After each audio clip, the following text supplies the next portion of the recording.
কখন আমি বিশ্বাস করি না এই বছরই পালাই যেতে পারে, এ কথা আমি তো বিশ্বাস করতে পারি না দেবশ্রী। মামিমা, আমি সত্য কথা বলছি, তোমার ভালোর জন্য বলছি মামিমা। বিশ্বাস না করলে তুমি বুঝো মামিমা। দেবশ্রী, মুখের বাণী যদি সত্য হয় তবে আর বিলম্ব নয়, সচক্ষে দর্শন করবো আমি আমার পাগলা ভরা মহেশ্বরকে।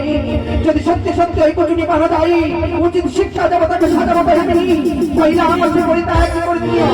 আমি হচ্ছে দশভুজা, আমি হচ্ছে ত্রিনেত্রী, আমি হচ্ছে জগতের মাতা। শুনলাম নাকি আরো প্রয়োজন গেছিল। হ্যাঁ মামিমা। এবার তুমি আমার থেকে লুকিয়ে রেখেছো কেন ভাগ্নে? মামিমা, ভয় ভয় ভয়? হ্যাঁ মামিমা। তুমি তোমার মামাকে ভালোবাসো না আমায় ভালোবাসো? না মামিমা, ওটা ভালোবাসি। যদি সত্যি তাই হয়, এ কথা যখন তুমি আমার মনের সমানে করিয়েছো, তবে আর বিলম্ব নয় দেবশ্রী, আর বিলম্ব নয়। এই গুপ্তচরকে আমি যদি হাতে হাতে না ধরতে পারি, আমি কেমন ত্রিনয়নী, তাই দেখতে চাই ওই ভোলা মহেশ্বরকে।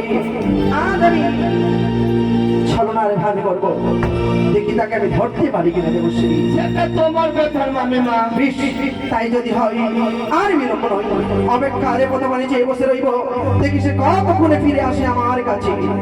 বম বম হরা হরা, বম বম হরা হরা। এই তো ঝগড়া লাগিয়ে দিয়েছি, এই তো ঝগড়া লাগিয়ে।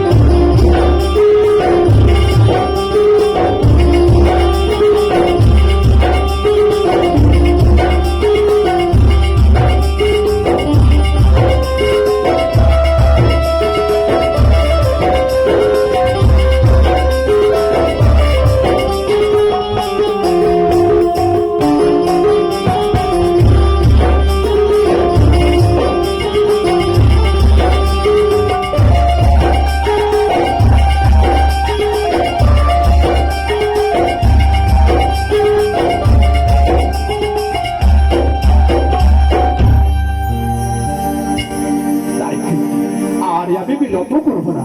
এই